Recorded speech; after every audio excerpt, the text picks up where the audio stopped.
Hey, thank you so much for joining me on another podcast, John Mayfield with Global Real Estate School. And I'm really excited to have Nick Krautter with me. Nick recently spoke at our spring business conference for Missouri Realtors. Nick does a lot of speaking and training around the country and is in the trenches like you and I in real estate. And so he has a really interesting concept he's going to talk about. But first, Nick, thank you so much for joining us today.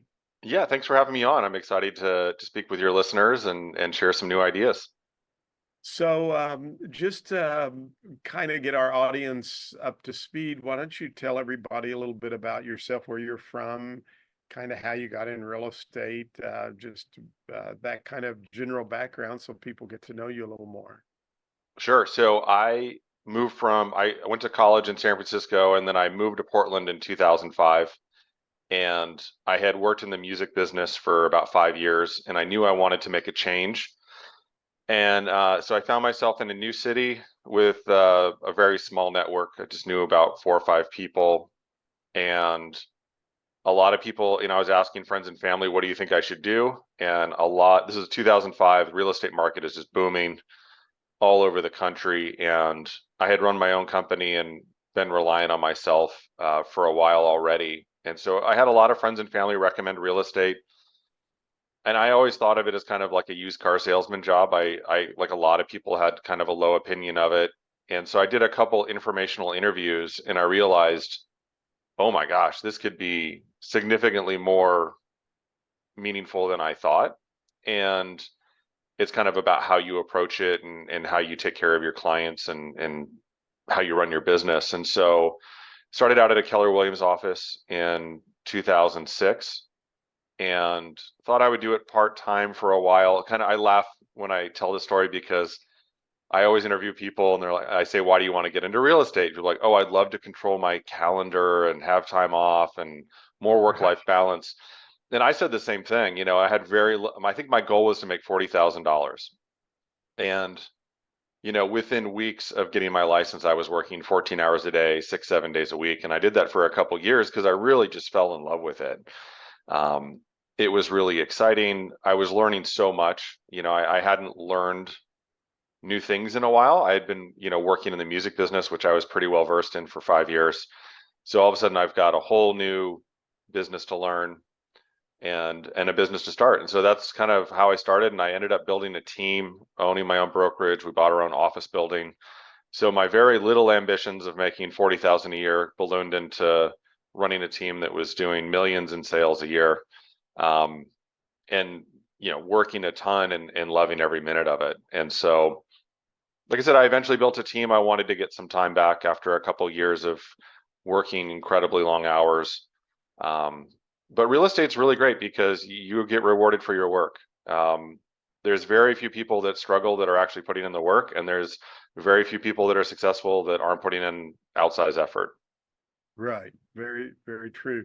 And you're right. In 2005, the market was just off the chart. And what was interesting about 2005, at least in most places, there was plenty of inventory and there were interest rates were decent. They're about what they are now, um, but there were a lot of buyers and a good inventory out there.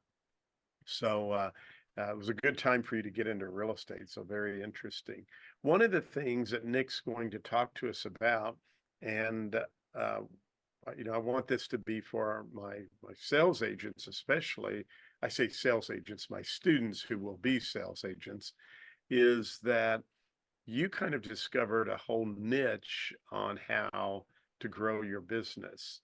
Now, uh, I do want to back up though, because you mentioned one thing, and I think that is so true.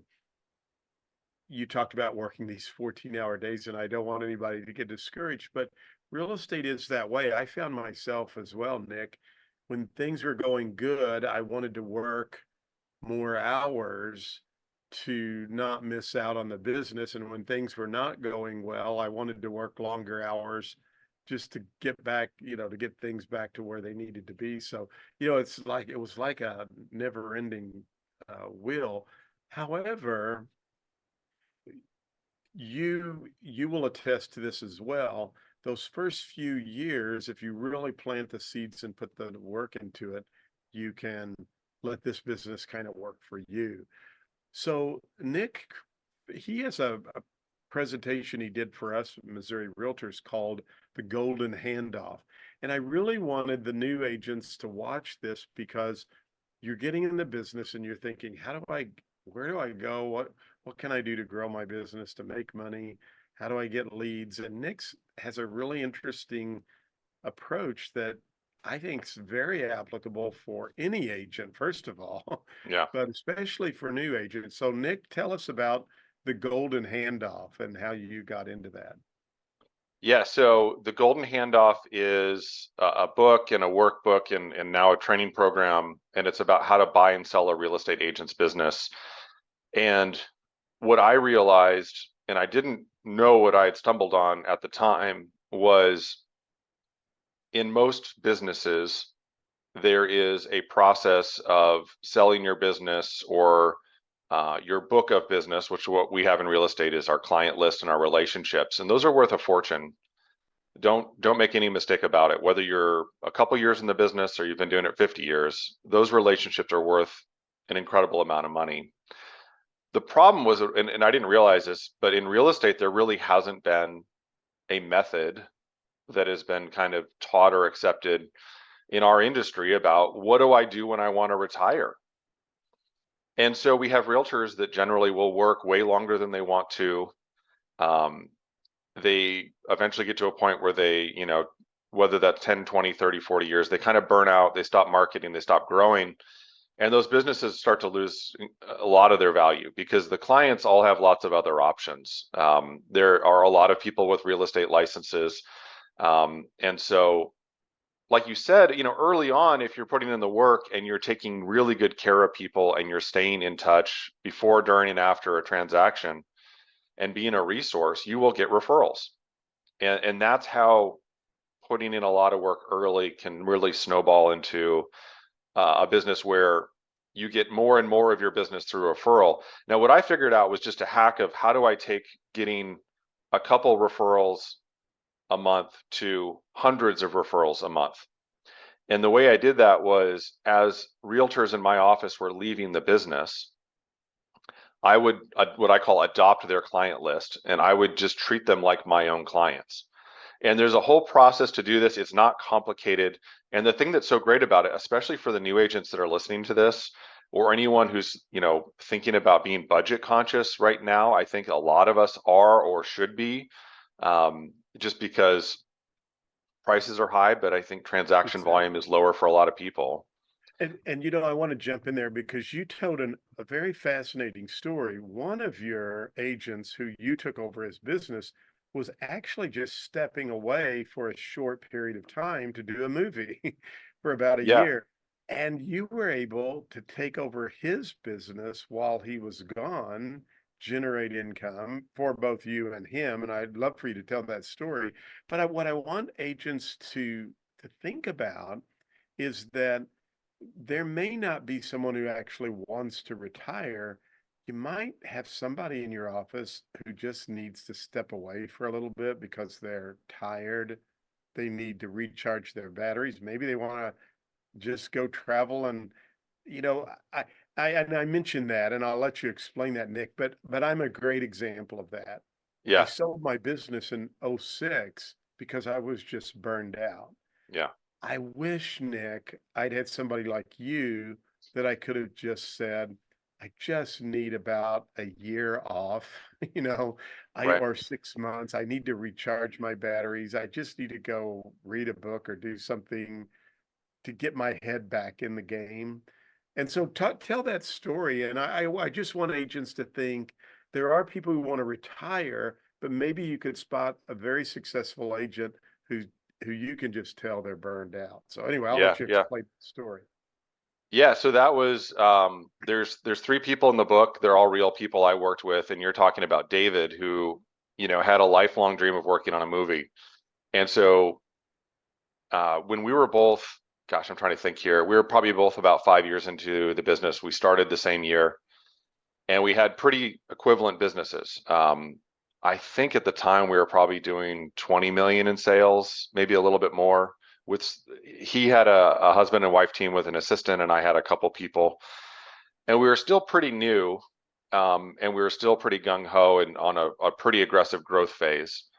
And David had been asking his broker for 6 months to a year, "Hey, I'm gonna be embarking on this project.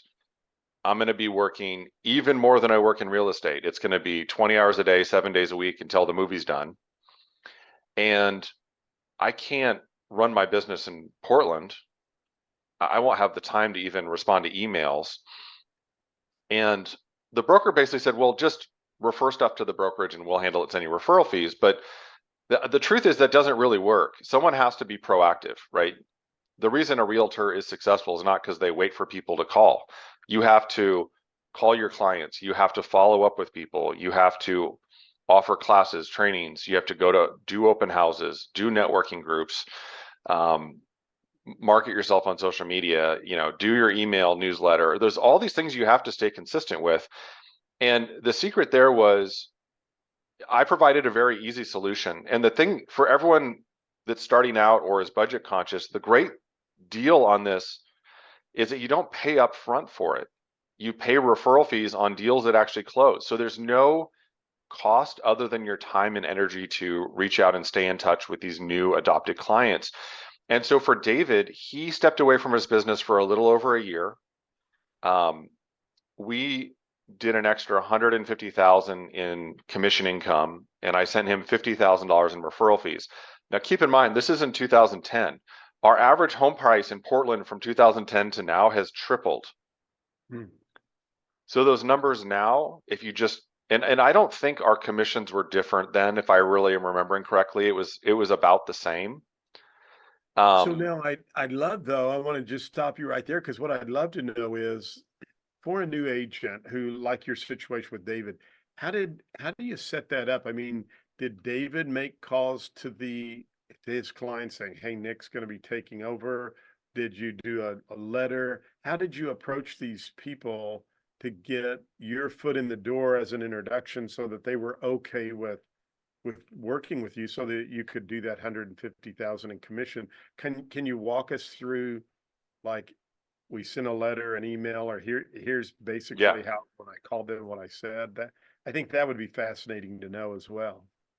yeah. So we send what I call an endorsement letter. And it basically, for David's case, it was not that I'm retired and gone forever. It's I'm going to be working on this project. I'm going to be gone for a year to 18 months. And I wanted to make sure you had someone to help you. And so I partnered with Nick and his team. And here's who they are, and here's why I picked them. Here's their market stats. They work by referral. Um, you know, and then you say, here's what happens So then next. David sent, or you sent the letter, but it was really an endorsement letter from David to introduce you.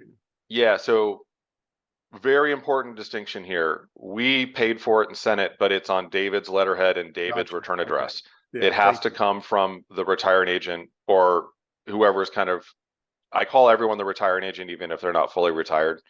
Um, and then we also sent out an email. For his case, I basically rented out a small bar and we invited all of his clients to meet me and the team and wish him well on this really exciting project he was about to take on, because this was like a lifetime dream for him. And it was amazing to me how many people came and were so excited for him to be able to do this really exciting project that many people, most people don't get to live their dream, and he was able to do that.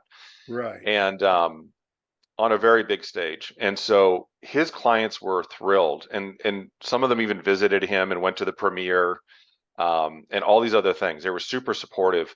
And the other thing that was great is, me and my team were also there, and we had a swag bag that everyone took home, which was a couple branded kind of tchotchkes, and then we had put together a market report that we send out once a year, and we had printed it out, basically the slide deck of our market report and our projections for the next year. And almost everyone that came to that meeting wanted to set up an appointment with us. And Fascinating. so That's that fascinating. that kind of happy hour, send him off, celebrate this really cool project he was getting to do, led to 5 or 10 appointments immediately. And it was really nice because it was such a very organic way to do it. And it was for, again, I mentioned in the meeting, you want to establish when you meet new people, character and competence, right? Those two things are really important. And so to kind of celebrate with David and his clients, establish our character that we cared about him. And then our competence was shared by having some stats to talk about, being able to confidently speak about the market conditions, average price, time on market, what we thought trends were going to be, and then have this very in-depth report for people to take home. And if they wanted to, they could get very detailed. And basically, by the time they had a meeting with us, we weren't competing. They had 99% of the people had decided they wanted to work with us and they weren't going to interview other people because of David's endorsement, because of meeting us, because of our being able to display our competence in the market, that they felt very confident they were going to get great service. And so it made it very easy. And if you do this right, you will rarely be competing with these adopted clients. 90% plus are going to probably only call you. And as long as you're able to show up and do a good job at your buyer consultation or listing presentation, you're almost guaranteed the business. I almost Yeah, never had to reach you're out to a spot return on. agent and ask for another endorsement. Yeah, you're spot on. And what Nick's really explaining here is that, and that's why networking's so important, because when someone refers business to a friend, or in this case, when someone's saying, hey, Nick's the person you need, that I want to endorse, that you need to work with. I mean, you're your foot's in the door, and just as you said, if you just do a decent job, if you do a good job with your presentation and follow up with a thank you card, people are going to use your services. Yeah. I heard a friend of mine once, Nick, say, and that's why his whole business was built on just referral, and he wrote a book on that as well.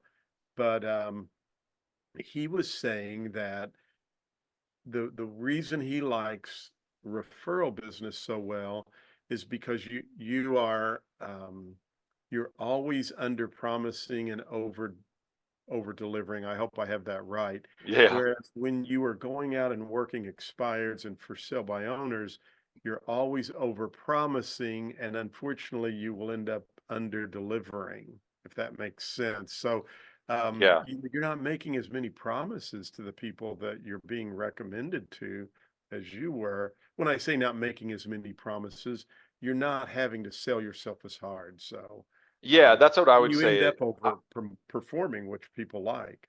Yeah, I would describe it just like you said. I think the brilliant part about working by referral, and the trick with referrals is like it takes a little more effort, a little more care, a little more communication than if you're just trying to be transactional and do as many deals as you can. Um, you have to build relationships and trust, and you have to follow through on your promises with your current clients, and then you create happy customers that become part of your business and part of your sales force. And Yeah. when your clients are referring and endorse, because a referral is an endorsement, and that's why people are hesitant to do it, because it reflects on them. And so when you get a referral, you want to make damn sure that you make that person look good. Right. You want the friend to thank them. Oh my gosh, thank you so much for introducing us to John. He did a great job. We had such a great experience. We were going to work with this other person that we met at an open house, but they didn't call us back for 2 weeks, and we were going to just wait. And we're so glad we didn't do that. You got to do that. But then once you're in that position, again, you're not selling yourself, like you said. If you're working a prospecting based business, you're simply consulting with the client and saying, how can I help you with your goals, and trying to find ways to improve that experience, process, result, Yeah, without exactly. having to try to do 4 meetings a day to win a listing, and then hope you can sell it, and then move Yeah. on to the next 4 the next day and the next 4 the next day. And again, there's nothing wrong with that, but it's just you end up on a hamster wheel you can never get off, because if you're not getting referrals from past clients, you're start every day with no clients. And that's, Exactly.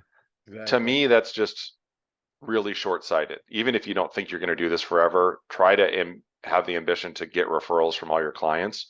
And I think it'll help you make the right decisions. Yeah, it's funny. I travel and speak some, and I had this cab driver in Dallas who he had water in the back. His car's clean. He was just so nice to be with. And so I put his name in my phone and I've used him several times. Well, what's funny is when I know people going to Dallas who need a cab, I give them his name and phone number and they always call him. It's funny how I've sent him so much business, but it's because he treated me right, did such a good job. Now, I want to ask you because you shared a really important part that day that I thought was so true. When you begin to take over the golden handoff, which I love your title, and that's the title of your book too. I'll have all of the information for Nick in the show notes, but it the golden handoff. You said something at the conference that I thought was very important. Is that you have to continue to follow up with those new referrals that have been given to you. Did you call them every so often or send emails or a combination? What was the process for you to stay in touch with that new book of business that you were working and nurturing now? Yeah, great question. So yes, the book is called The Golden Handoff, and the website is The Golden Handoff, and all the resources I'm talking about. If you go and sign up on the website, you'll get access to scripts, documents, market, the endorsement letter, all of that. One of the really important things to do when you're working with a new agent, whether you're the one retiring or whether you're the one taking on the client list and adopting them, is to sit down with the client list and go over it to understand who these people are, make sure you have phone number, email addresses for everyone, and get a sense of who to call first. But the second piece that's really critical is to have a marketing plan that is part of your agreement that spells out, I'm going to call everyone once a year or twice a year. We're going to send an email newsletter monthly, every other month, quarterly. We're going to host X number of real estate based classes like first time home buying, investing in real estate, how to get your house ready to sell. Those are all classes I've taught for clients, not for realtors really, but um, Now, and where did you teach those classes when you say you taught those? Did you just do something at your office you were yeah, an agent at? Okay. yeah. We had conference rooms, and if we had something really big, we might do an offsite. But generally, even if you invited everyone to, if you got 20 people, I'd say that's probably a really great event. I know some people that do big client events, like a big movie night, or come to the pumpkin patch and get a pumpkin, or sponsor a summer concert series where they have a section just for clients, and you might get a lot more people for stuff like that. It's really more about just staying connected and for fun, as opposed to an Right. educational thing. And So I what think you're it's good to have saying a though, mix of even with those kind of community even with events and then training. yeah, so and what you're saying though, even with the smaller groups are important because I've done like a VA workshop, home buyer workshop for veterans. I only had 7 people show up. It was in the evening at our office, but all 7 people purchased a home. They Yeah. were they were all renters who wanted to know how to use their VA. So Yeah, interesting. that's great. I mean, again, I'd much rather have an event with 10 people and 8 of them want to do something than 500 people and you don't really make a deep connection, or it's just kind of saying hi and shaking hands, but not leading directly into follow-ups. Now, I think all of it leads to positive outcomes if you're providing value. So I don't think that there's anything wrong with big events versus small. I wouldn't tell you to do one or the other. I think you should do both. Um, what I'm really excited about, and kind of, John, I want to make sure we don't forget to talk about this, is one of the things that I talked about at the Missouri conference was the idea of a partial handoff. And I'm really excited because I actually got this yesterday, is the final edit of the new edition. So the Golden Handoff is a second edition coming out. Um, if you buy the first edition now, just go to the website, email me, send me a receipt or something, and I'll send you the new chapters when the new version comes out. Because if you want to do this right away, I don't want you to wait. So I'll do that for anyone that buys it between now and when the second edition comes out. But the idea of a partial handoff is kind of like what we did with David, where he wasn't 100% out. He was out for a little while. Like you said, you would have loved to have taken a year off, taken a sabbatical, because most industries know that. I mean, everyone I know that works in tech, they get sabbaticals. You know, if you work at Intel, you get a sabbatical, I think after 7 years, and then after 15, and then another one if you stay longer. And it's meant to give people a break to get refreshed and come back energetic and excited again, and not just feel like you're constantly working forever. That's so true, and I'm glad you brought the partial handoff up because I didn't want to forget that.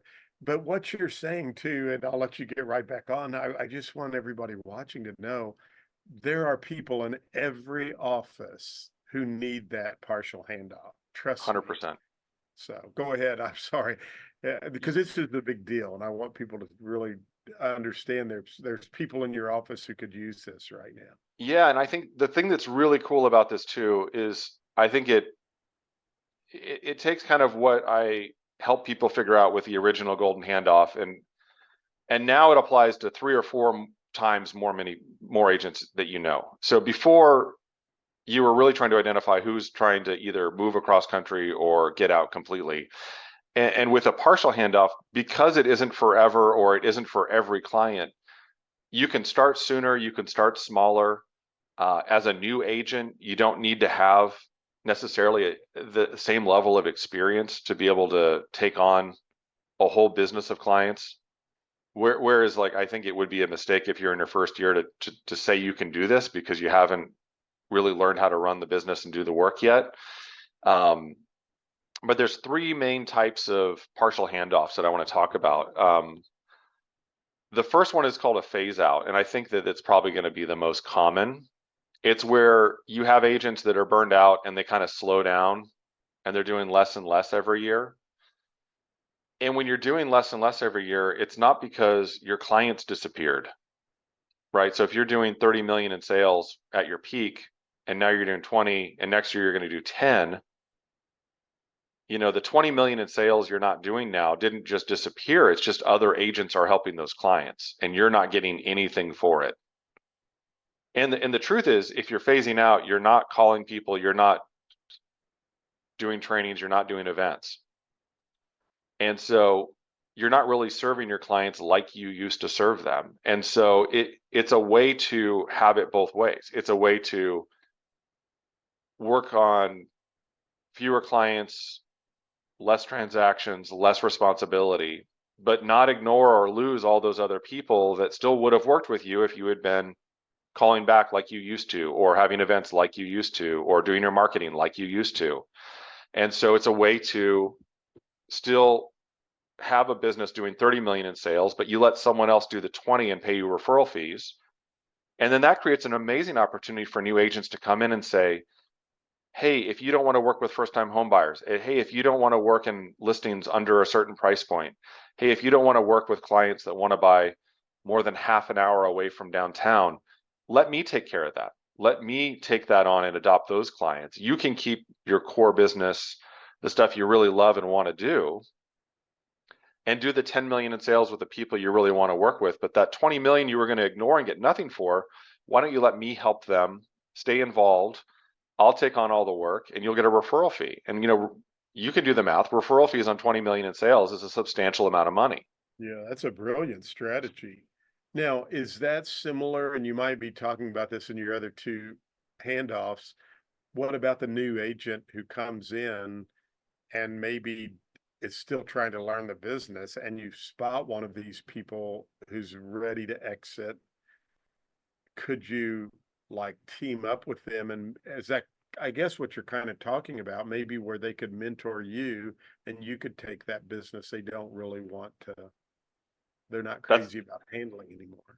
that's a great idea. Yeah. So I call that a train out. And so a phase out is where the retiring agent kind of works with the new agent or works under their team or at their brokerage. A train out is where the new agent the adopting That's agent true. joins the retiring agent's team or brokerage or business and learns from them how they run their business, how they take care of their clients.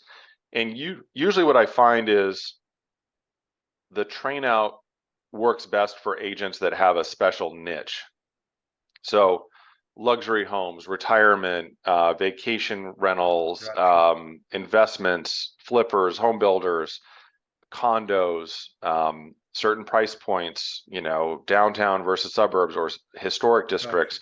There's a million versions of where agents specialize, and you can work underneath them, learn this kind of the tricks of the trade or their specialties and the all of the information you need to know to be proficient in that specialty, and then eventually take on more and more of the business.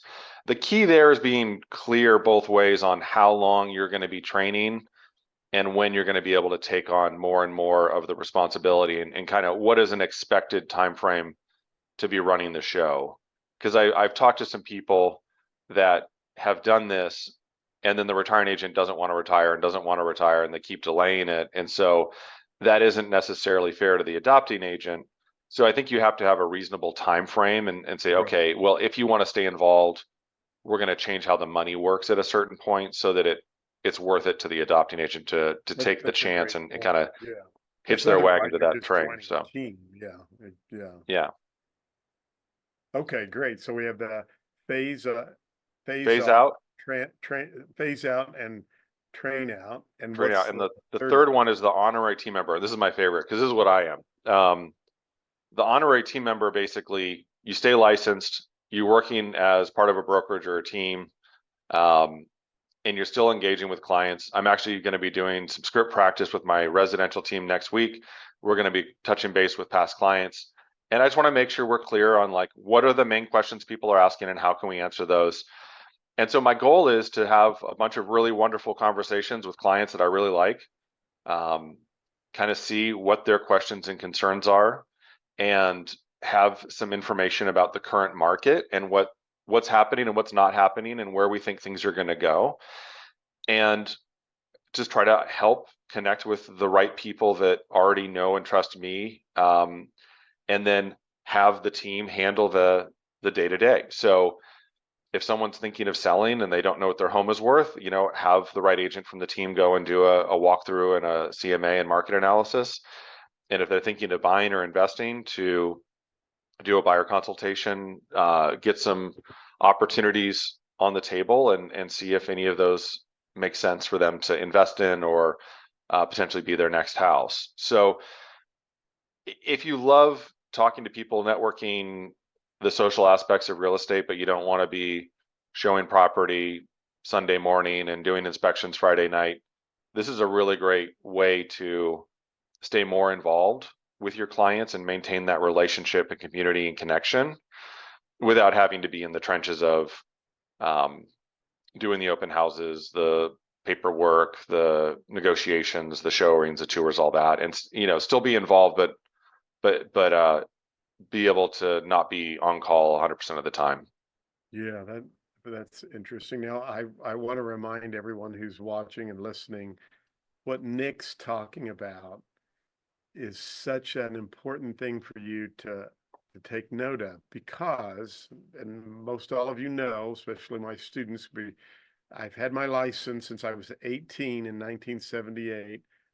I have literally seen probably hundreds of people, Nick, who were very successful agents on a local, state, even a national level. I know a guy, I was just thinking about a guy this morning and I thought he wasn't at the legislative meetings in DC, and I haven't seen him around for a while. Had a great book of business, but most everyone I know, Nick, they just leave and they don't hand off this golden ticket as it's a golden handoff, but Yeah, they, yeah. they have a golden handoff and they don't know anything about how to do that. And so if you're a new agent, this is it's just a brilliant strategy to really walk into building your real estate business and helping someone else receive an income stream. And as Nick points out, and again, we'll have his information, go to his website and get everything. This is not something you hand this referral money over indefinitely. It usually kind of after 3 years will, ends, but there is a stopping point, however you put that together. But I just Yeah, want so people the to the know there's an original golden opportunity. handoff is a 3-year period where the referral fee is higher at the beginning and lower at the year 3, and then in year 4 you own the business completely. Right. In a partial handoff, while the retiring agent's still working with you or you're on their team working together, which truth be told is the best situation because your conversion rate and the amount of time you have to invest is well, your conversion rate goes up and your time invested goes down because you have other people helping out. And so I think it's fantastic to have a retiring agent still be involved at some level. And in that case, you're paying a referral fee as long as they're involved. But once they're fully retired and they say, I don't want to keep doing this, then I would say that's the time to switch to the traditional model where, it isn't forever. Basically, if they're not going to be involved, then there's a time frame where eventually the retiring agent will stop getting referrals and the adopting agent will have ownership of that business completely. Yeah, very, very interesting. And there's just opportunities all around. And, you know, you could have a conversation with your broker. They may know someone you could talk to in the office that might be thinking about that. But there's ways and opportunities. I just know of many, many agents in my local area, Nick, who just left the business and they had good businesses going. And I basically, as I told you at the conference, I use this same strategy with growing my real estate company by acquiring smaller offices from brokers who wanted to get out of the business, who had 6 or 7 very good producing agents that were loyal to that company, but the broker came into my company and we folded those agents in. So same concept, except it was just on an office. Um, Before we leave, though, I would love to ask you. So you're a new agent. Um, what do you tell somebody? What was your most successful way to grow your business? I would love to know that. And then I'd love to know a little bit about when did you decide that, hey, maybe I want to start a team? Those two concepts. Sure. So I had really good mentorship when I started. I was very lucky that the office I joined had really, really involved owners and leaders. And because I was putting in a ton of work, you know, I think the more work you put in and the more serious you take it, the more people will help you grow and invest in you as well. Um, they're not going to want to help you if you don't want to do it or you don't follow up or, show to a meeting. You'll lose credibility very quickly. But if you're very serious about it and you want to work hard, people will give you a lot more help and guidance than you'd expect. So I share kind of the story of my mentors, what they taught me, which is one of my mentors was one of the best referral agents in Portland, if not the best. And he told me to work by referral and you would love this business a lot longer. Um, Now I only knew 5 people at the time, so I said, okay, I'll go call those 5 people, but what do I do when I'm done with that by lunchtime? One of my other mentors had worked a lot in new construction, and he was really good at open houses and model homes and converting people. And he said, do open houses until you're too busy to do open houses.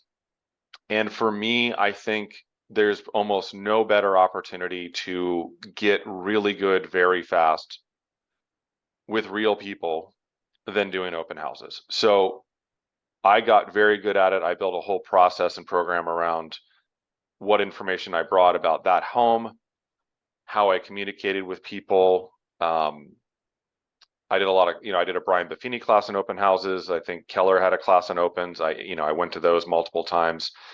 And then I realized half the people going to those open houses were home sellers. So I started bringing information about the market in the neighborhood that was more for sellers than buyers. And that really increased my ability to connect with people and get them to want me to follow up with them as opposed to feeling like, oh, I don't want to give this guy my real phone number or real email because I just wanted to see a home. Um, and then one of my third mentors mentioned, track your numbers, know where your business is coming from, and make sure you put everyone in your database. if I could go back and do one thing better, I would say I would meet 20 people a weekend doing open houses on average. And I would follow up with the people that I thought were most likely to need my help. But there were a lot of other people that gave me their names and phone numbers where I wasn't super consistent about following up with them. I wish I had taken an extra 30 minutes a week to put all those people in a database or pay someone to input those. Again, this is back when everything was on paper. Now you might be doing a digital guest book and it's more automated, but just to make sure whatever system you're using, that don't spend the time and energy to meet someone and build some rapport and connection and not follow up in some way. And for anyone, whether you're looking to buy a business or you want to think about selling your business in the future, you have to have a database that is current and complete and updated. And it's a pain in the butt, but it is how you communicate with people. And if you don't have someone's phone number or email or address, you don't know them. You don't have them. You can't do anything. And so it's really critical that you have the right information and that you keep it as updated as you can while you're growing your business. And also in the future, when you want to sell it, if you give someone a list of 700 names and none of the phone numbers work, it's not, the system won't work. You have to be able to actually call people. I think part of it, so it was just trying to learn everything, working extra hours. The thing about real estate that's so great and why you hear stories of this, that if you're coming from a corporate background, you might be like, this is crazy. Why would anyone do it? It's because you get rewarded equally for the effort you put in. Whereas if you work in a corporate job, you might get a slightly bigger bonus or you might get a slightly better promotion, but you're not going to triple your income in 1 year or double your income in 1 year. And in real estate, that is very possible, especially as you're starting out and kind of growing a business. And very quickly, you could be having an income that is the same that an attorney or a doctor or a CPA has or more. Right. And it's Yeah. based on the work you put in. It isn't because you went to Harvard or you got a degree from MIT. It's because you're putting in effort and helping more people. You had a second question and I was going off. Oh, building a team. You wanted to know Yeah. about So that. curious. Yeah. So, um, after a couple years of working 14 hours a day, 6 or 7 days a week, and I'm not exaggerating that, that's really what I was doing. I would do 3 or 4 open houses a weekend. I would go to the office at 7 in the morning. I would sometimes ride my bike to work so I could do a little exercise, ride my bike home, then drive back to the office. Um, I purposely didn't have Wi-Fi at home because I wanted to separate my work and life so that when I was home, I was really able to rest. Um, and this is before iPhones. I'm that old. So people could still call you, but you weren't going to check your email or look at, so there wasn't social media. So I liked that because I really wanted to have when I was at work, I wanted to focus really hard and I wasn't doing laundry or doing personal things or shopping. I was working. And then when I was home, I was able to do my real personal life stuff. Um, but at a certain point, a couple years in, I realized, boy, it'd be really nice to have weekends off again. And guess what? You can't do that if you're showing houses. And I don't want to have to come back to the office at 7 to 10 to do paperwork on my new listings to turn them in on time to my review and broker. So that's the first thing I did is I hired an assistant to help with paperwork. But very quickly after that, I hired a buyer's agent. And so I think in my third year in the business, I had a full-time admin assistant who was licensed and then 2 buyer's agents. And that took a ton of pressure off. And I'll say this too, there's no way I could have done the amount of business that we eventually did by myself. I had mentors that really wanted to have control of every aspect and they would have 4 assistants, but they would do all of the meetings and all the showings and all of the negotiation. And I didn't want to do all of that. And so I hired people that were really good at their jobs that could show houses, negotiate offers, do inspections, and do all of that really well without me doing it myself or having to check in on it every single detail. And so not only did that give me time back, and I'll say this too, I was thinking, I'm going to build a team. I'm going to get a lot of time back, but I'm going to make a little bit less money. And I'm okay with that. What happened was our business grew even faster because we were following up with more people more quickly. and able to help them when they needed quicker, because I could only be in one place at one time. But now with me and two buyer's agents, we could be showing three different clients' houses in the same time, which means our capacity went up. What happened was I got a lot of time back. We helped more people, and I actually made more money anyway, even though my plan was I'll probably make less because I'm sharing commissions. But the pie got so big that Right. my smaller piece was still more than I could do on my own. And that was honestly a surprise. That wasn't part of the plan. And so I was happily surprised that not only can I have more time and our clients are very happy and they're getting served quicker, which is what people want at the end of the day, is that if they have a need, they want it taken care of. But we ended up all making more money. All the people that worked for me made more money with me than they did on their own. And which I think a lot of people find hard to believe. But again, you just get so much more efficient. You have so much better support, and there's just more opportunity. That everyone made more, and everyone had a really good quality of life because we were sharing support and sharing resources, and it was awesome. It's not for everyone. Uh, you have to Right. communicate. You have to deal with hassles. People on your team are going to screw stuff up. You're going to have to go apologize and fix things that you didn't really do wrong. But you hired them, you trained them. You're responsible if you're the team lead. And I think it was totally worth it. And at one point we had 12 people. It was 4 admins and the rest was all agents. And we did 10 closings a month. We did 120 closings. I think our peak month, we did 35 new escrows in one month. And my You were transaction basically an coordinator was office. was Yeah. about losing her mind, but she was Yeah. really good. So You were that was, basically an office within an office. So yeah. And I mean, eventually we ran out of space. I ended up buying an office building to move the team because we ran out of space for my people, and we knew we needed to keep growing, and we literally didn't have chairs to put anyone in. So cool. even with people out in the field a lot, it was still too crowded. So we ended up buying a building in the neighborhood and having our own little spot. And I eventually started a brokerage. I've got mixed reviews on whether being a team within a brokerage or being your own brokerage is the way to go. There's pros and cons. I would just say be really clear on what you're hoping the pros are, because there's definitely, it's not a freebie. Right. There's more cost and hassle.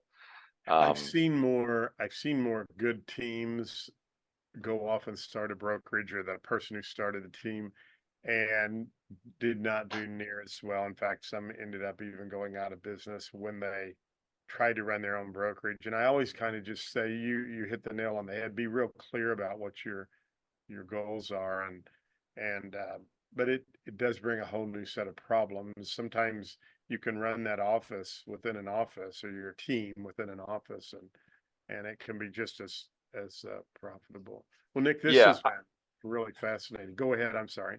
no, no, no. Yeah, I was I totally agree with you. I think that the models have changed, that teams are much better supported now at almost every brand. I think that it used to be way more expensive to do it, and now I think brokerages have gotten really smart about adjusting Right. to find a way to support teams fairly. I think if you tried to do it 20 years ago, you'd say, gosh, this is so expensive. I don't think that's really the case now. And um, I can't speak for every brand, but I think that most of them have kind of figured out they need to support this, or you're going to lose those top Exactly. producers. I think you're right. Well, this has just been fascinating. If you're a new agent or an existing agent wondering, how can I get my business to the next level? You've got to check out Nick's book, The Golden Handoff. Go to his website. He's got scripts and things you can download there.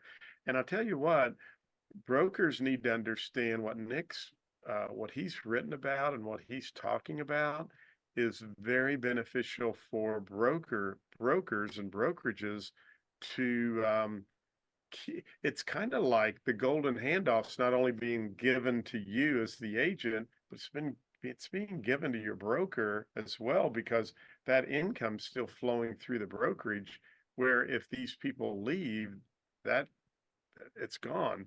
Because as you pointed out, Nick, earlier in the session, there's so many other people in the business that it may go to the brokerage down the street. So Nick I'm so thankful Missouri Realtors had him speak at our conference. He does speaking on this topic. So if you're a brokerage or in a franchise, another association, I have a lot of my friends with associations who subscribe. Um, Reach out to Nick. Be great to have. He did a great job for Missouri Realtors. Will be a great speaker there as well. One last question. You said you were in the music industry. Were Yeah. you a producer, a mixer, a musician, or I'm interested to know what you did in the music business. Sure. Like a lot of kids, I wanted to be a rock star when I grew up. So I played guitar and sang, and I had a couple, bands in high school, and studied music business at San Francisco State. It's part of why I went to that college is they had a really good music industry program there and a film industry program. And my first job was working as a programming assistant at a radio station. And then I started managing bands. So my friends would ask me to help out because they knew I was getting a business degree. And um, one of my friends' bands started to get radio play on the BBC in the UK, and we're getting offered to go on tour and had no idea what to do. So I said, sure, I'll help you out. Cool. Had good mentors in that world too. The manager for Santana and a bunch of other really big artists, I studied under him for a little while. And so mostly managed bands. I learned to produce music as well because I wanted to learn it for myself. I hung around a lot of producers, and that was right when digital recording was starting to take off.